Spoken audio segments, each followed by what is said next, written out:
Hi everyone. So the article that I have is Contested Discourses in Multidisciplinary Sexual Assault Response Teams. And so I picked this article because I thought that it was extremely relevant to social work practice because I believe that the chances that a social worker, despite whatever specialization that we may go into, the chances are that we would be working with either a victim or the impact of sexual assault are very high.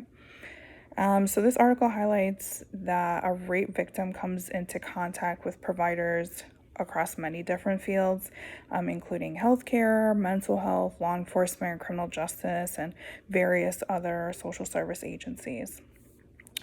Just like with all of our clients, continuity of care is really important, especially in times of crisis, like those whom are victims of sexual assault.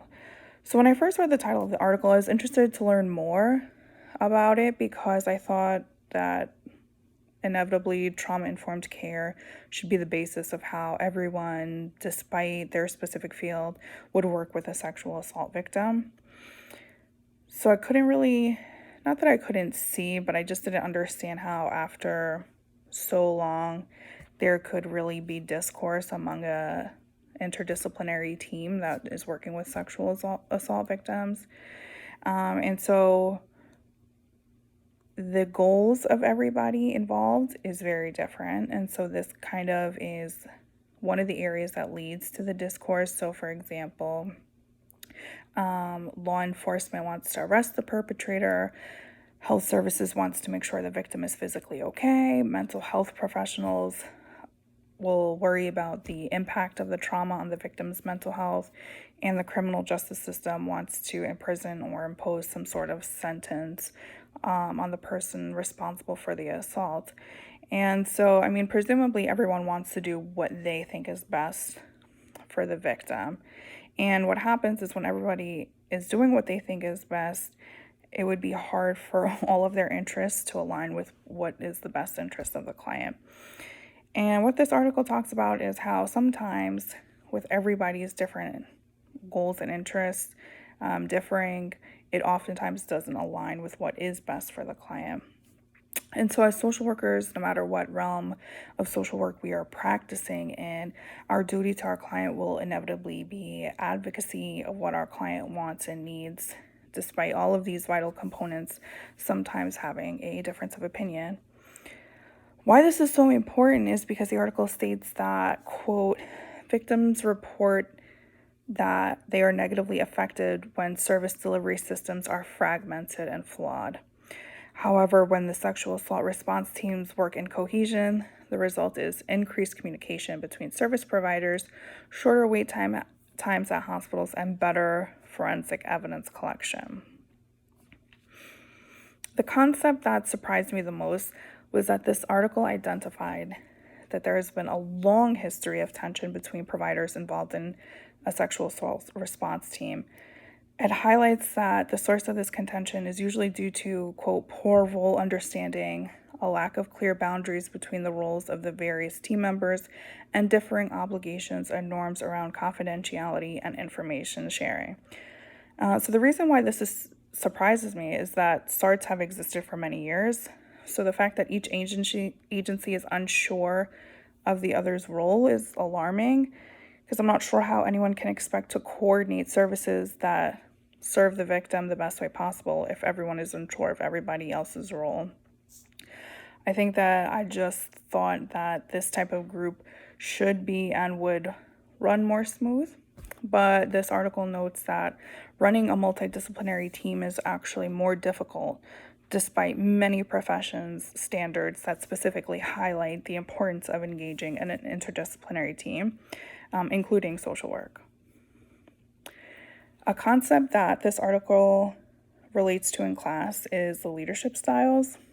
This article talks about authority and how inevitably law enforcement believes they have the most vital role in the SART, and therefore their work is more privileged. That is to say that their work is more confidential and they don't really feel it's necessary to share any information with the other disciplines. This sort of reminds me of an authoritative leadership style. I don't necessarily think that this is a bad thing, but I wonder if a SART could benefit from some other type of leadership style, which is one of the questions that I'll pose in the forum. Another concept that is evident in this article that was discussed in class is task group obstacles. So while I was reading it, I was just thinking how a critical team like SART can remedy some of these obstacles. They undoubtedly face agency sabotage. Nearly every social service agency suffers from a lack of funding to commit to the quality of service that every client deserves. Another one is unclear or vague goals. I think this is another area that can cause some clashing.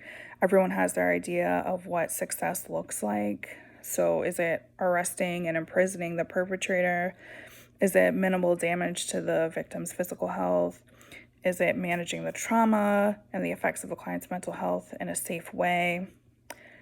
What about what success or failure would look like to the client? Another obstacle is poor leaders and group members with ulterior motives.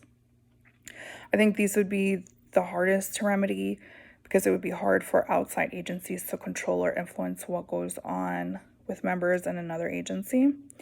This article also noted that the constructs of field-specific language, having specific expertise, and the lack of seeing the credibility in the work of the different agencies within the SART can also sabotage the group. And lastly, the ethical dilemma that I kept thinking about as I was reading the article was commitment to client versus competence. As social workers, I know I can speak for myself. I have this fierce passion for advocacy, especially during times when our client is going through a traumatic experience. It may not be in the best state to understand all the different components involved in their situation. I believe personally I would feel a sense of needing to protect my client in this time. For example, obviously I know right after the assault and it's reported to police, they have to give all of the details possible that they could remember. But as a social worker, we may say, like, this is really re-traumatizing my client. This might not be like the best time. But obviously, law enforcement needs to know these details right away so that they can start their investigation. And there are many different components that I wouldn't be aware of when doing the physical examination at the hospital.